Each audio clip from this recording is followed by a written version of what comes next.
well in advance. For example, if your PhD scholar is very careful about the topics that you have proposed to him for your PhD work, and if he is an efficient PhD guide or supervisor, he would foresee what problems could come and what not. Accordingly, he or she should give you correct advice to you.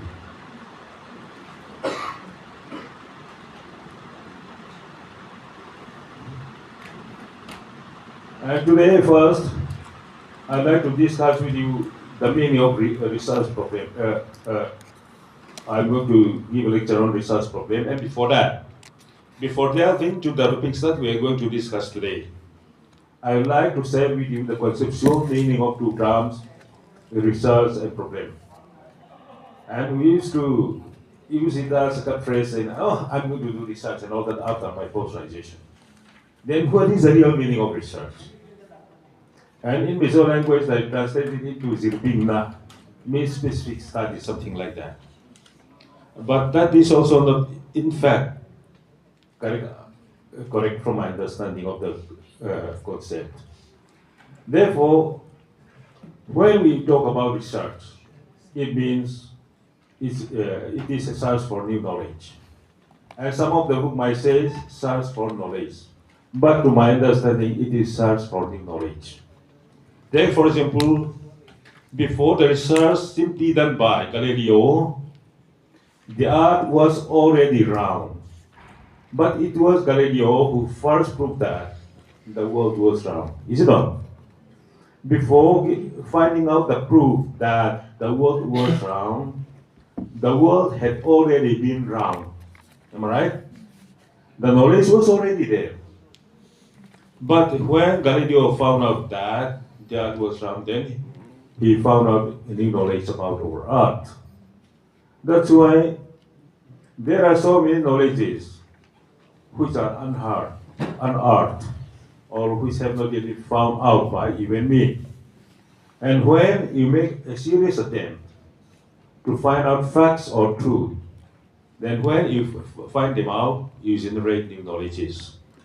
That's why if you do the research, which is not going to add new knowledges to the knowledge world, then to my understanding, your research work might be pseudo research.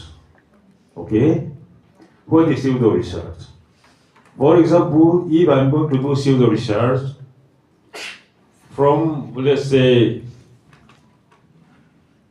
from public administration or political science or history, if you give me 3 or 4 theses, then without repeating any part of them verbatim, then I must be able to develop a thesis.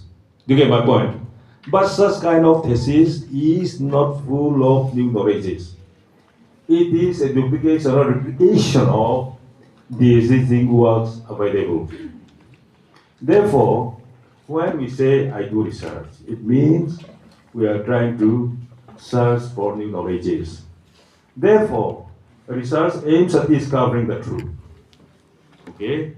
Then, that is why it is also possible to say that the research is a process of systematic and in-depth study of any particular topics, subject, or area of investigation, backed by collection of data and computation of data and presentation of data and afterwards interpretation.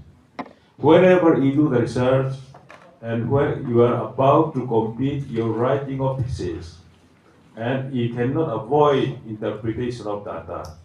You have collected data from the field, and after interpreting the data collected by you, in short, then you need to start interpretation of your data. Okay? Now there may be variables. I do not know. For example, here I'm standing before you. When we talk of variable, it's very simple. But there are so many things who always refer to variables, do not understand the real meaning of the variables and universe and all these things. Okay? Variables means, for example, what is my height? What is my age? What is the size of my shoulder? And what is the measurement of my waist, so on and so forth. These are the variables in my body structure. Likewise, in research, there are so many variables, and based on that, we might have collected data from the field. Then, as a researcher, after collecting the data, you have to do codification or tabulation of data and then interpretation. And this interpretation is very much important. If we have any preconceived notion to prevail upon the data, what the data have told you, then your research work would not be free from prejudice. Because your preconceived notion prevails upon what your data has told you about. Therefore, in this regard, I should refer to my PhD scholars. When I started joining university teaching in 1993, I started arguing with our senior most professor in our department because I was not convinced by some of the papers, books that he had written. Then I started arguing with him. Then I replied to him, "Sir, with due respect to you, I have found some preconceived notion based on which you have published your papers and research." Then he got very angry. But till today, my son remains the same. Because if you are a real PhD scholar, if the data that you have interpreted tell you that your community are full of liars, then you have to have the courage to pass such kind of remarks. If not, you suppress the data that the information that your data has generated. You have suppressed the information brought by your data. That's why the research is very much important. And these days, if you are smart and efficient in research, then there is a future scope. Whether you are from science or from social science or from any streams. For example, when we're talking of this the identification and selection of research problems, it is very much important for you. Even today, how can you attend this program? Because of the efficiency of our course director, who is very familiar with the importance of making relevant proposals for this type of program, is it not? And this is related to what we're discussing. Now let us look into the different types of research. Research may be of qualitative, quantitative, descriptive, correlation, then pure and applied, then experiential research, mixed method, explorative, so on and so on. And here, though I started teaching this course in 1995, but till today, I do not have confidence in myself to teach quantitative techniques because I'm not smart in quantitative.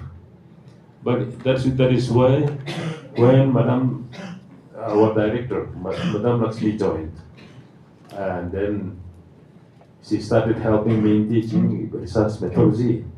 Because Madam had a plus point, because she had undergraduate science background. That's why quantitative techniques that was found by me very, very difficult was not that much difficult for her. That is why our combination was very much important for giving research methodology teaching to our students. And yes, but regarding qualitative research and all that, I am comfortable. Though I am not proficient in quantitative techniques, but if you open the thesis written by my scholars, all of them are full of quantitative techniques.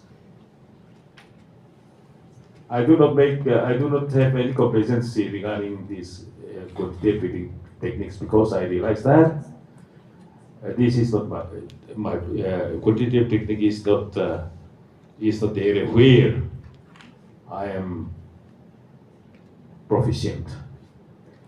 Yes. Now, peer and applied.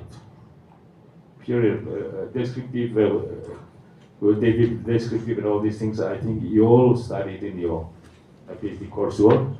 Then, regarding peer and applied, I want to expand it a little bit. For example, regarding peer research, it doesn't have any practical. It might not have any practical relevance. For example, in the Western area, in the Western countries, those who do not have any intentions to be church workers or religious workers study theology just for the sake of fulfilling their thirst for new knowledges in that area. Okay. Therefore, if they do research and generate new knowledges, then they are happy with those findings. But in the case of peer applied research, then whatever findings you have made must have practical relevance. For example, you have purchased, let's say, Maruti car or one good bike. Then if your sellers are very devoted to their business, I am sure you must receive phone call from them, and they should politely ask you whether you can spare your time for replying their queries. Then they should start asking questionnaires. Then why I say is that those people do applied research, whether their Maruti company cars are trustworthy or reliable for the customers. Then in order to attract more customers, then what rectification has to be made. When I started buying my Wagon R, I used to receive telephone calls from New Delhi at regular intervals. And I don't know whether I had any complaint or not, and in which area I had complaints on and so forth. Then after collecting all these data by the research wing, then those engineering mechanical side make rectification of the car to improve its standard. This type of research is called applied research. Okay? And whatever findings they have made are used for, let's say, monetary benefits or other benefits. There are so many things to say here. Then, yes, there has to be the step involved in research. When we are about to carry out any research, the first step is choice of topic. That is identification and selection of the research topic. Okay? Then here, the next stage is data collection. Then here, depending upon the nature of problems that you are going to study, you may not be required to collect data before formulating your hypothesis. And if, for example, most of the scholars, well, we were PhD scholars like you, from sociology department were advised by their teachers first to do pilot projects. And they went to the field before writing their research proposal. They went to the field and did pilot projects and collected data, and based on that, they examined whether the topic or the research problem that they have provisionally selected would be feasible or not. That is how they did. But today I do not know whether any of you has been advised by your research supervisor to do a pilot study of the problems that you have chosen for your PhD work. I do not know. Anyway, if the topic that you have professionally selected is of such kind, then data collection should precede formulation of hypotheses. If not, formulation of hypothesis will come first. Then what is hypothesis? Like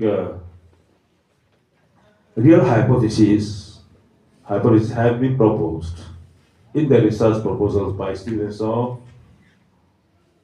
social work, psychology, clinical psychology, sociology, and what else?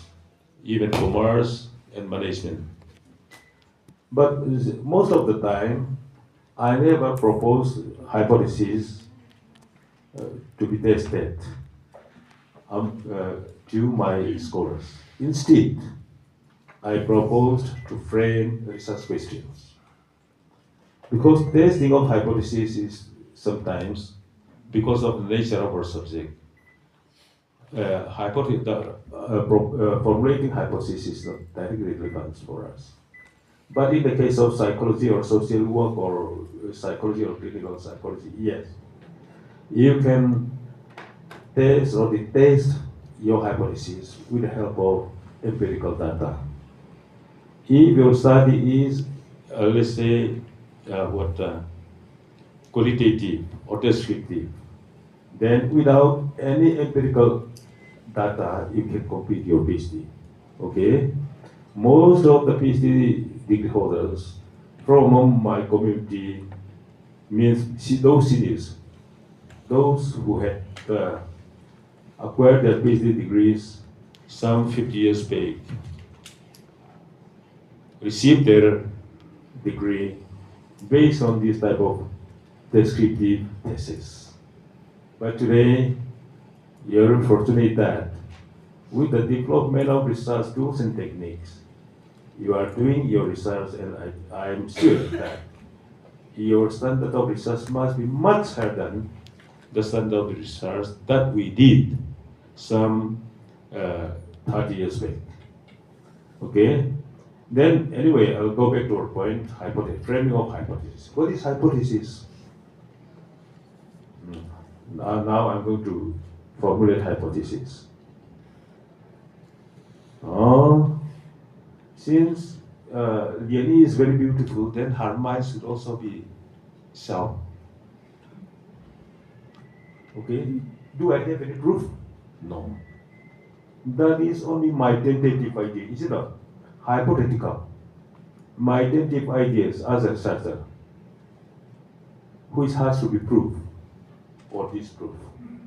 Even here, when we talk of hypothesis, some of the scholars try to intentionally prove their hypothesis with the help of their preconceived notion. Then, when I was a student like you, and there was one unacceptable remark passed by some of our friends. Oh, the girls of that community are very chalumal, they call it. Then I replied to them, oh, never pass such kind of remarks. You have come across one or two girls of such kind. Then can you generalize the whole community? No. Okay? And today, why the Western people can generalize Indians as heavy-duty persons? Because they have already tested in Silicon Valley that most of the Indians are hard-working, and even if they are required to work for the whole night, then they never get tired. Okay? That is true. Based on their findings, they have generalized the Indian people as hardworking. That is true. But with the help of only one or two samples, never try to generalize. Because you are researchers. And here, from the light of that example, I hope you understand the importance of proving or disproving your hypothesis. That is your tentative idea as a researcher. Okay? Then the next one is verification. I have already explained this aspect based on my example. Then writing of the thesis. Then now let us look into the draft problem. Now we have discussed the first one, the result. Okay. Now what is problem? The draft problem comes from the Greek words that is probability, which means anything thrown forward or questions proposed for solution or a matter stated for examination. That is the meaning of the draft problem. Means I have thrown something, then they will provoke your thoughts, then we should start reacting to it. Then with regards to the term problem, Gardinger gives his definition like this. A problem is an interrogative sentence or statement that asks what relation exists between or more variables. Okay, I have explained the meaning of variables before. Then I hope you know how to connect it. The answers to questions will provide what is having sought in the research. That is the definition given by Gardinger. That while I was a PhD scholar like you, I had no money to buy his book. Then after becoming a senior lecturer or selection grade, then I thought that I was comfortable regarding monetary in terms of money. Then I bought his book, Gardinger's book on research methodology. Then it is very helpful. And I also bought another book, research methodology books written by Goodenhart and P.V. Young. All these can be used by all the students of, all the PhD scholars of social science and even for science, because they are very much relevant. Then that is the definition given by Gardinger. Then another definition is given by R.S. Woodward. According to him, a problem is a situation for which we have no ready and successful response by previously acquired habit. That is the definitions given by R.S. Woodward. Now we can look into the meaning of research problem. We have analyzed the two terms, research and problem.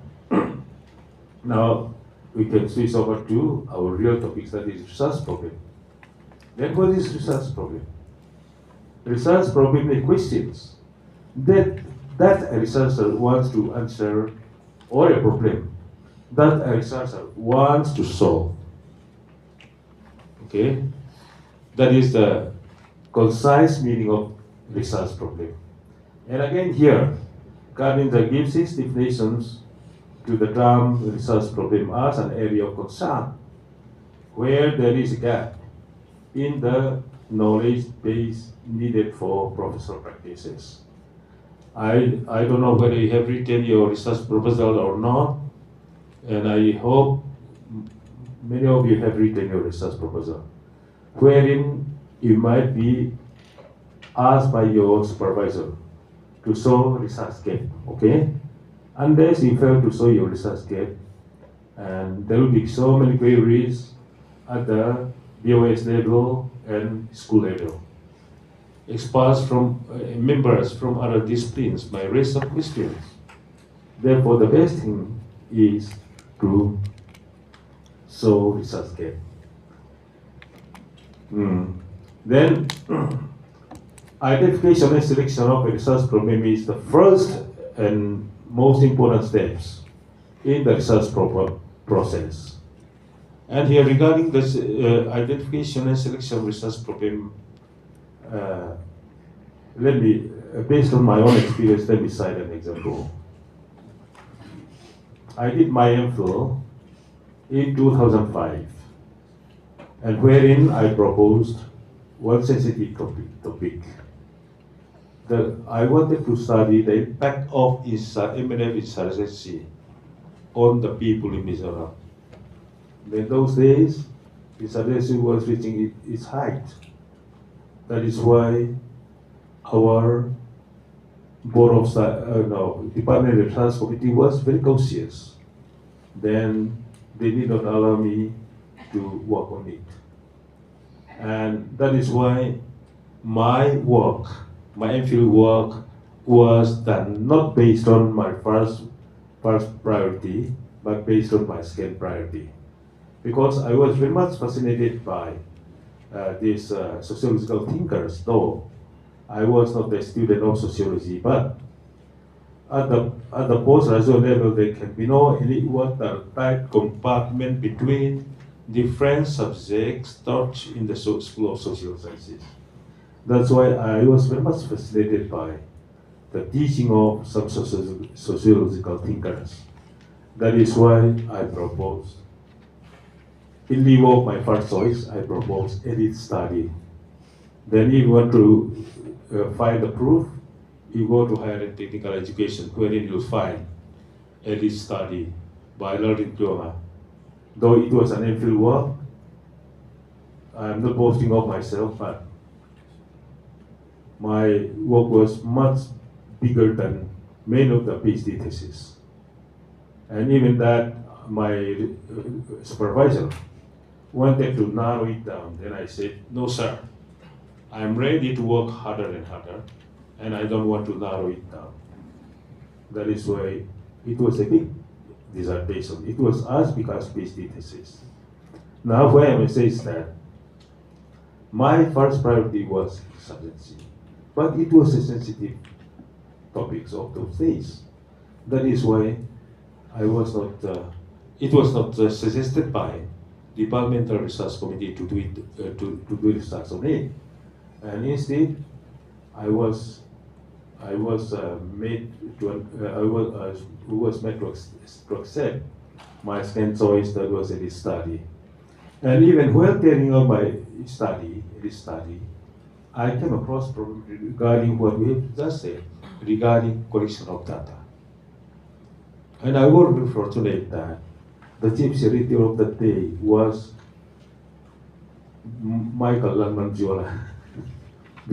Because of his help, I could collect data, because most of the people was full of suspicion here, because we were under insurgency, and some of them thought that I was a CID of government of India. That was a mindset. Then that's why I was in utter failure to collect sensitive data. Then, out of desperation, I'm not like as if see me. By nature, I'm very timid. I'm a shy type person. Then, with all my bravery, I approached the chief secretary of that time. Then I requested him to make some cheat to whom it may concern, something like that. Then, being an IS officer who was very much familiar with research and all these things, then, yes, this is needed by Mizoram, that is why we have to write, that he said. Then I was very happy. Only after that I could collect data. But regarding the income, family background, I was in utter failure to get data regarding the income of the elites and their parents. That is why I'm saying is that this clearly indicates that you need to make correct identification and selection of research problem. I think that my experience has proved this. Therefore, you need to be very careful. But don't be afraid of making decisions to do any research on the research problem of your choice. Okay. Now, let us look into the different sources of research problem. Okay. The first one is research works. For example, you have read some published works, or you have listened to some public speech or news. Then that provoke your thoughts. And that started developing some kind of thinking in your mind. And your inquisition has slowly and steadily prepared itself to do some kind of in-depth study. Then that is why, with the help of the published works that you have read, a new thinking might come into your mind. Then record of previous research. Records of previous research. Then today there are so many theses there, but you will not find my thesis because I am not a student of our university. Okay, my MPhil works and PhD works are available there in Nehu, Shillong, and Gauhati University. And since it is of the institutions where I did my PhD, MPhil and PhD researches, that's why I did not submit anything here. Why I'm saying is that if you go to a library thesis section, there are so many dissertation theses to read. Then you started reading some of them. Then, though you do not previously had any intentions to do research, then curiosity comes into your mind. And that curiosity has propelled you to move forward and finally to do the research. Okay? That is why these existing records of previous researches can be included as one of the sources of research problems. Then discussions with learned persons. You might interact with the learned persons. Then through such kind of interaction, a new idea might develop in your mind to do research. Then accordingly, you have decided to do research on the research problem of such kind. Then research abstracts, research bulletins, research reports, and dissertations abstracts. I don't know whether they displayed these abstracts and all that, but if you go to take, for example, Aizawl University, apart from the thesis copies, you'll find so many abstracts displayed in the library. And these can act as the sources of research, forming research, selecting research problems. Then trend reports. There may be some reports on different trends take place in the world, and those can provoke your thoughts. Then, now let us look into other sources of the problems. Other sources of the problems. Other sources of the problems are, let's say, classroom teaching or classroom itself. And I do not know whether I can provoke your thoughts today or not, I don't know. But if I happen to be good teachers, I must provoke your thoughts and draw you to come forward to make an in-depth study of something. Therefore, classroom teaching and classroom itself can be one of the sources of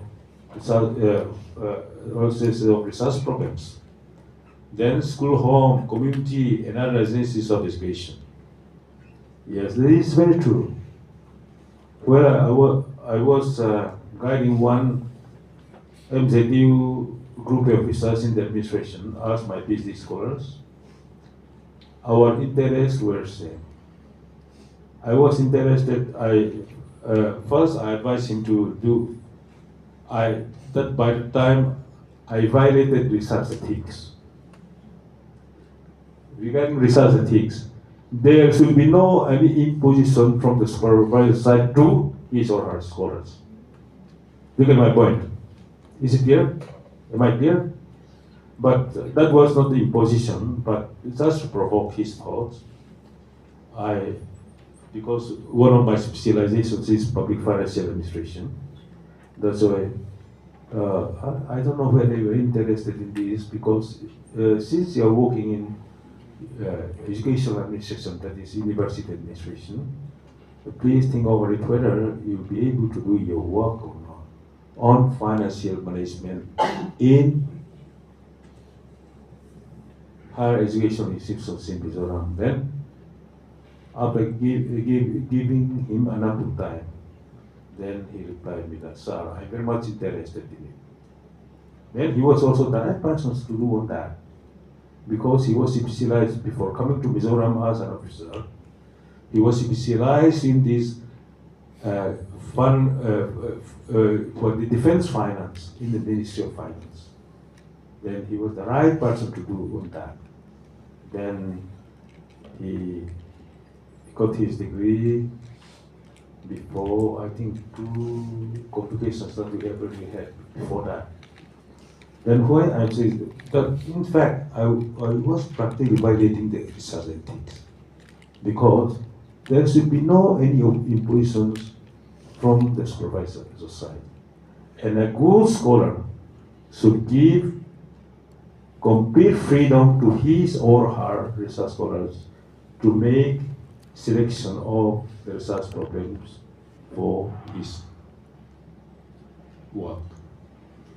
Then what I'm saying is that sometimes, for example, if I happen to be a very cunning or clever teacher, I'll ask you to do it on women aspect, then I'll ask you to do it on education aspect, then I'll ask you to do it on social aspect, and I'll ask you to do it on political aspects, then I'll ask another one to do it on administrative aspect.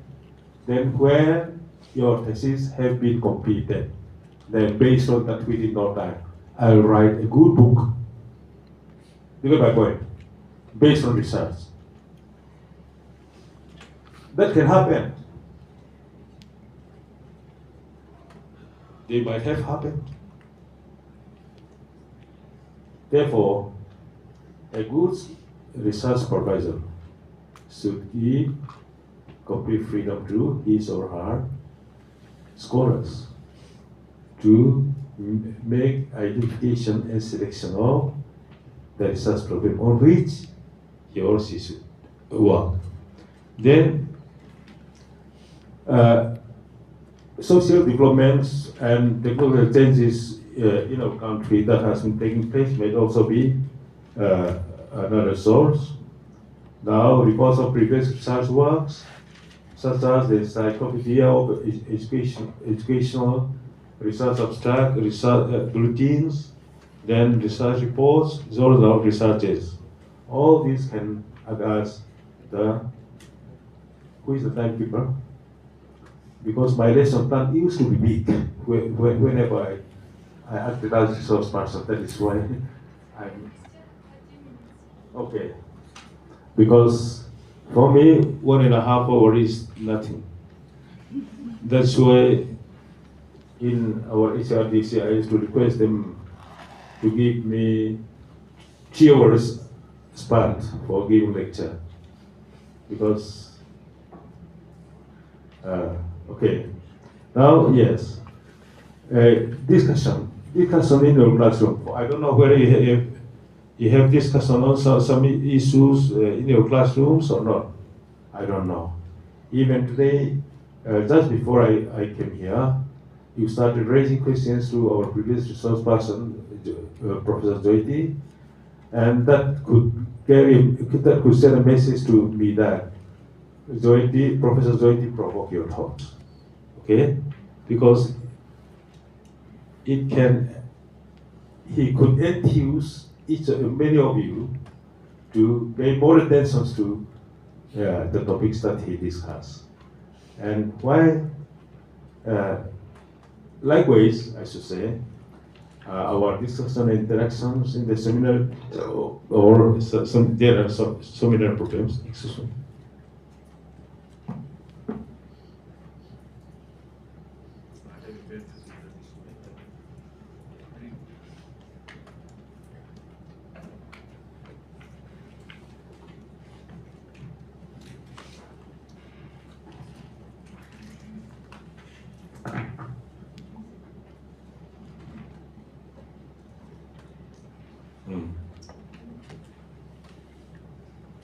yes, excess of ideas can develop new ideas. For example, I think some of you might have been acquainted with Karl Marx teaching. Well, according to Karl Marx, thesis is there. There is an assertion. And there is oppositions to it. We call it antithesis. Then from that interaction, synthesis has been developed. Is it not? Then that is applicable to what we are discussing today, because I was much interested in Karl Marx teaching. Then I used to I jokingly told our teachers who was teaching us, "Sir, I'm a Christian Marxist." And he was very, "I'm a Christian Marxist," I called him. Because most of us who say Christianity and Marxism are contradictory to each other, but I hope I can reconcile the two. Now, I think he might have retired from our university. He switched over to University of Goa, where he teach politics and administration, politics and administration, something like that. Then, yes, identification and selection of research problem, that is our main point. Selection of the problem is not the first step, as I've just said, in the research. It is preceded by identification of the problems. Let us look into the different steps we followed in the identification of research problems. The first stage is determination of the field of research. You have to determine the field of research.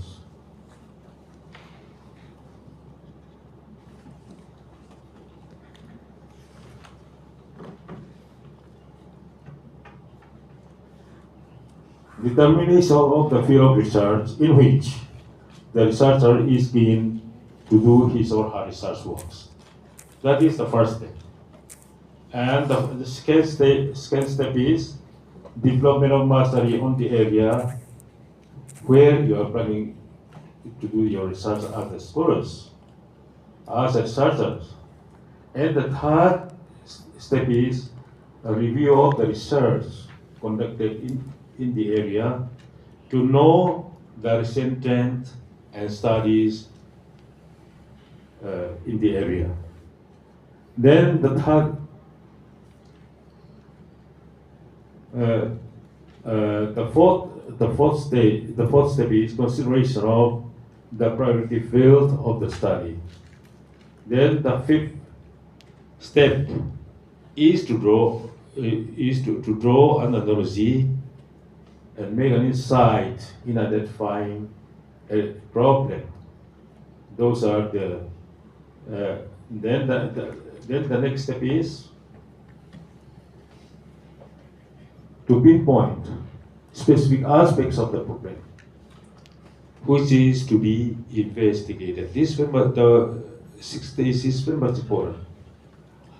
Okay. Essentially, a broad idea is selected, and then a broad topic is delimited or narrowed down to a specific one sentence, which is called statement of the problems. For example,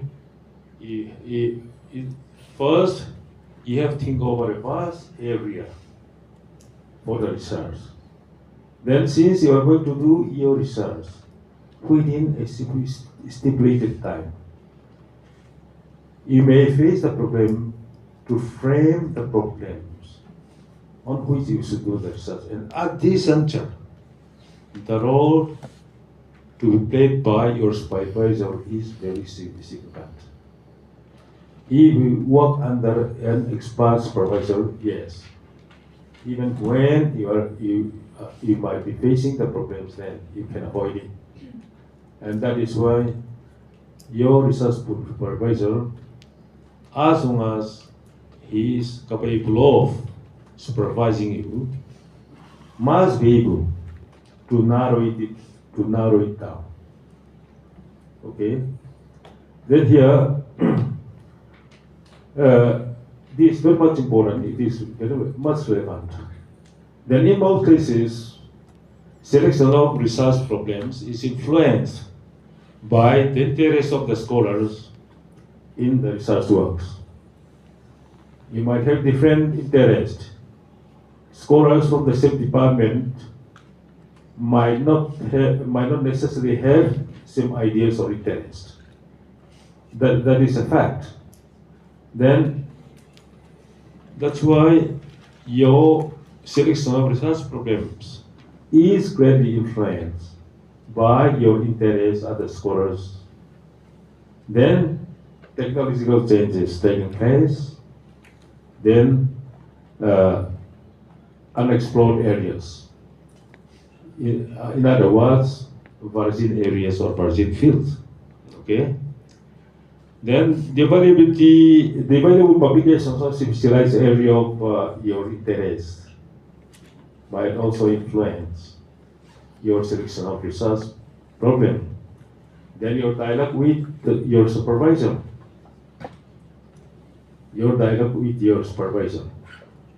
And if your supervisor is a genuine scholar with understanding of your bent of mind or your mindset or interest, I'm sure, he must be the source of inspiration to make a concrete decisions to select your research problems. Then let us look into the things to be considered before selecting the research problems. Is the problem relevant and important? Or in other words, has the problems you are planning to propose for the research will have or is having relevance? Because sometimes it is possible to do the research that does not have any relevance. You use it just for getting the degrees, and after getting the degrees, it will be of no use. Therefore, these days I'm proposing to update my MPhil work for publication. My PhD work was published long time back. Then I want to revise my MPhil works, which was completed in 1996. No. In 1988, I got a degree. In 1986, no, 87. In 88, because of the caste hesitation and all that, we got our degree very late. In spite of that, I got my MPhil degree in 1988, August. And now, in order to publish it, it is too outdated. Unless I revise it, it will be treated as an obsolete work. Therefore, the best thing is, now we are going to write your thesis. And if you, after writing this, after getting the degrees, then you first you use the content of your thesis for writing 2-3 research publications in the journals, okay? Then afterwards, you should publish your thesis in book form. But here in our university, there are so many stringent rules and regulations regarding this. But in the case of the university where I passed out, in order to get it published, we need to apply for permissions from the authority. Then, only after receiving official permissions, after paying, I don't know, 200 or 250 to the university, then you receive permission to publish it. Then only after that we could publish. But here, anyone who have already completed his or her PhD can freely publish his or her work without seeking any permission from the authority, is it not? That's why you are free here. But in other universities, that is how we experience. Therefore, what I am saying is that before your works are outdated, you try to publish it. And if there are some who are doing their research works more or less the same with the works that you had previously completed, then though your work is the original work, but if the one who completed his work much later than you, if the scholar publishes his or her works much before you, then your work might stand as duplicate. Okay? Am I clear? Therefore, as I responsibly published your work. That is my sessions. And now, regarding the things to be considered before research problems, I have to go a little bit out of text because I want to give I want to give information based on my practical experience. That's why I have gone a little bit out of text. Now let us move back to a point. Is the problem relevant and important? Now I have told you that it is possible to do research in the name of research, but that does not have any relevance or impact on the society or on our country.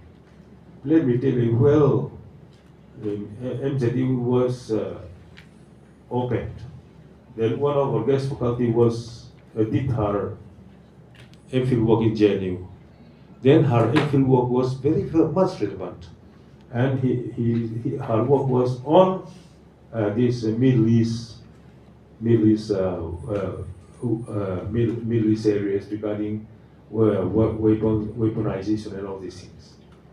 Then, while she was teaching political science here in MCTU as a guest faculty, then she received a phone call from our defense ministry with an invitation to join as one of the junior officers of our Ministry of Defense, because her MPhil work was very much relevant for improving our defense positions in relation to Middle East. Then when we were researchers, one of the works of our friend one was from sociology, and another one was from life science, were approached by the central government, particularly the work done by one of our friends in life science was approached by this Ministry of Environment, something like that, Forest Environment, whether he was allowed to sell his works to the concerned ministry. And while negotiation was taking place, I came to the then Nehu Mizoram campus to join my new appointment way back in 1993. And yes, why I'm saying that is with regard to relevance. If your works are relevant, yes, they're relevant. It's important for the makers or policy makers. That is why we must think about the relevance of your works. Then the next point is, does the subject area suit the researcher interest? I think I need not elaborate this because I think most of you have come across this practically. Then, does it contain originality and creativeness? Originality is very much important. And in the beginning of your class, I used one word, that is pseudo-research. Pseudo-research is, let's say, is the opposite of originality, okay, and creativeness. In regard pseudo-research, in Hindi, we can call it nakli research, okay?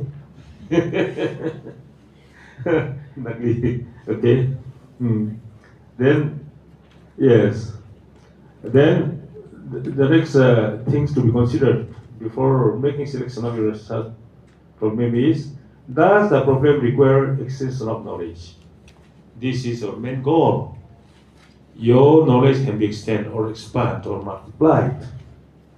And if your research work does not generate any new knowledge, then you have to think over it. Then the next point is the problem feasible with respect to time and date required in its solution? And today, most of you have applied for extension.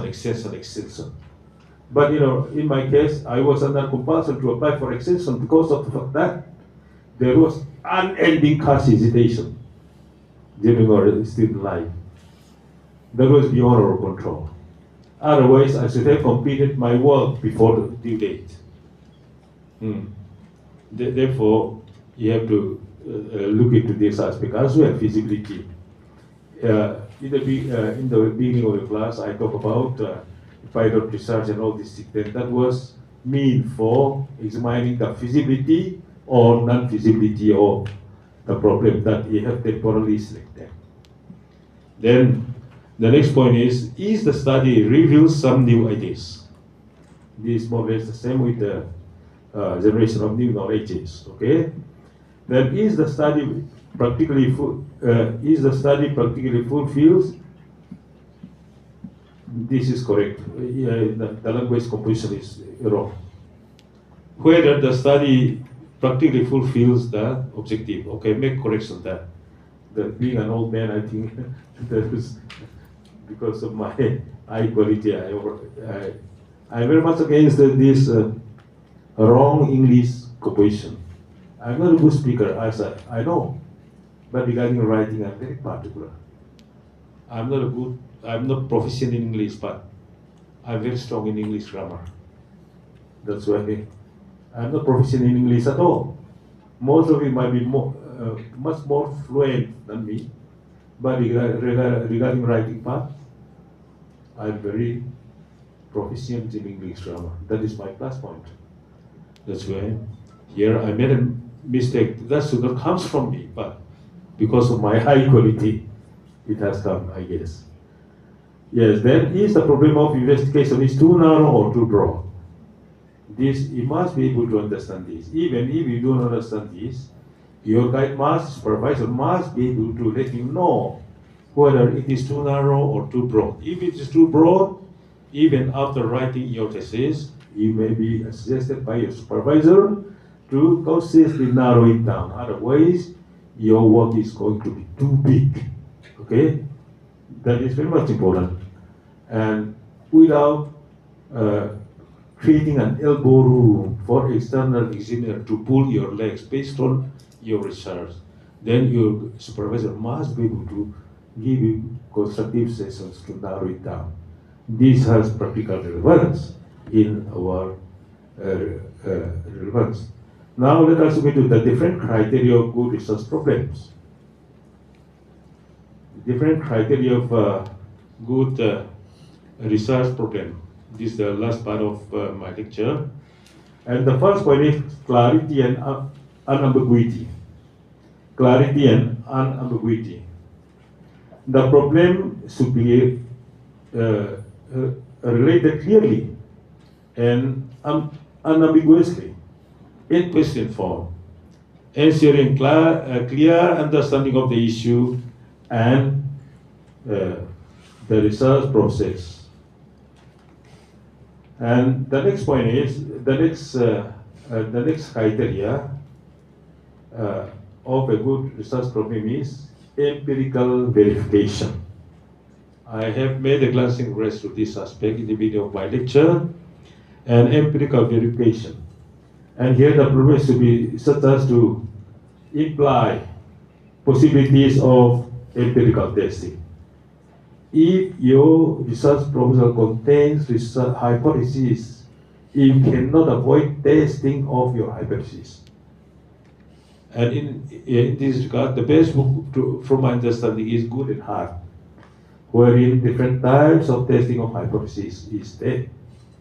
Then the next criteria is empirical verification. Empirical verification. Yes, empirical verification. Then the next point is relations between variables. Relations between variables expressed.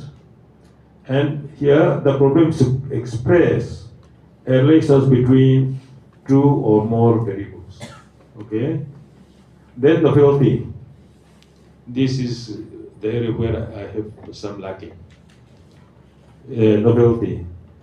The fundamental qualities needed for research problem should be remembered because this is one of the criteria that can be used for judging the quality of your research problems.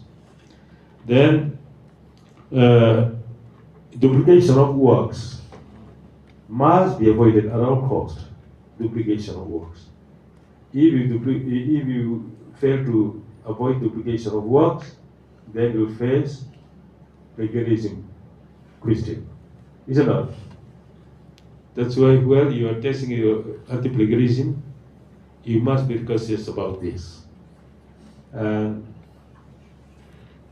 next is availability of guidance. Yes, since we are in the institutions, each of us is working under a supervisor allotted by the Departmental Research Committee. And even here, I don't know the practice of your department. In fact, most of the departments have violated the guidelines issued by UGC in this regard. I do not know about science. Regarding science, they might not have violated it. But in non-sciences, we sometimes violate the guidelines from UGC. In UGC, I should not select you, or your choice should be given first priority based on my research interest and efficiency. The students, scholars should make choice of his or her supervisor. But most of the time, we make impositions to our scholars regarding allotment of research supervisors. I think I am not wrong. I'm very frank that is why many of the teachers do not have the courage to say so. And that is how I find, because I got involved in different types of school, not only social sciences, even in some sciences, even in other schools. That's why I have vast knowledge about our university, frankly speaking. Because being one of the founding faculty members of our university, my knowledge about our university is very fresh and clear. Now, most of my senior friends are not in our university, and those days, before 1993, let me tell you, we started fighting for the butt of this university way back in 1980. No, 2000. No. 2000. In 2000, 1999 to 2000, that was the CTST period.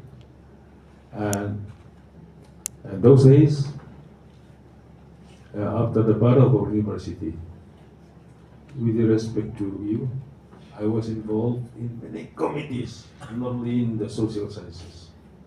That's why my knowledge about the university is very diverse. That's why if your teachers are, regarding science, there are specializations. Like for example, chemistry, organic and non-organic chemistry. That's why there can be no any students should not be allowed. For example, if your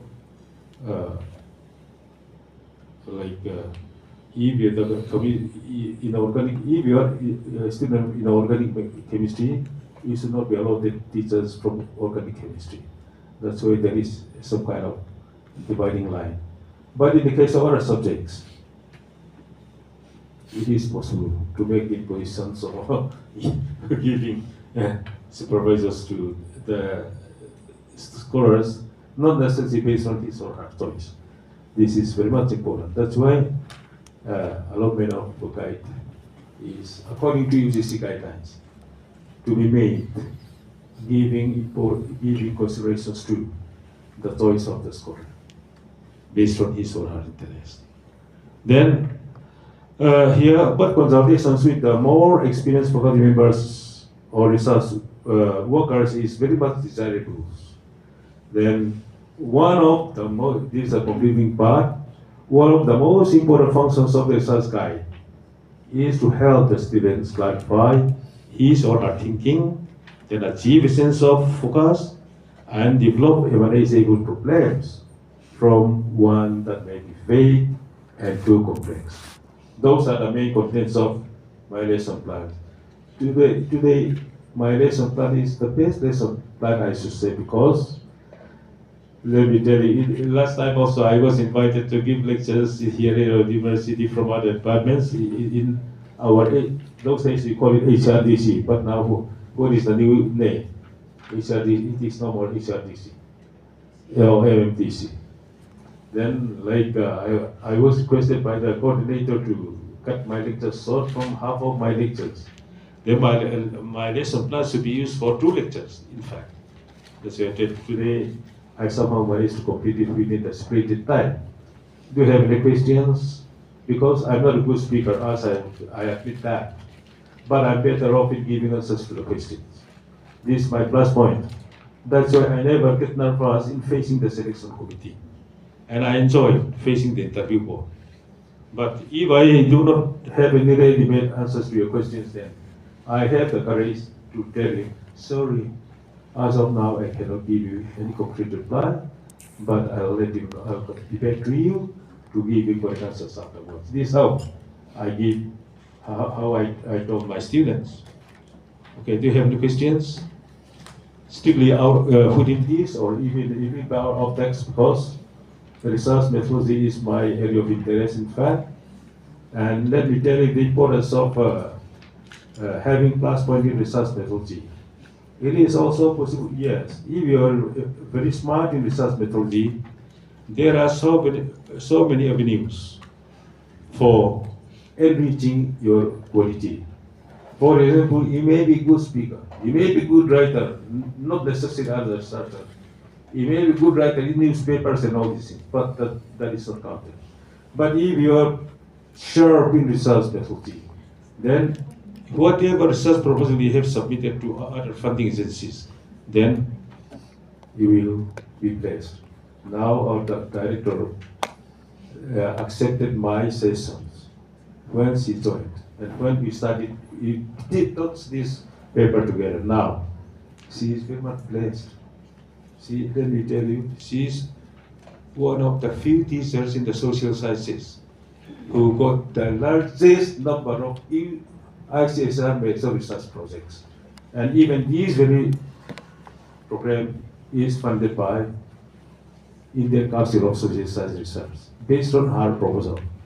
Okay, that is a benefit of getting proficiency in research methodology. Okay, not only it is not only related to your PhD research, even outside, this is very much important. Okay, do you have any questions? Yes or no? No. Is it clear? Clear. Paka. Sas bola hai? Okay, thank you very much.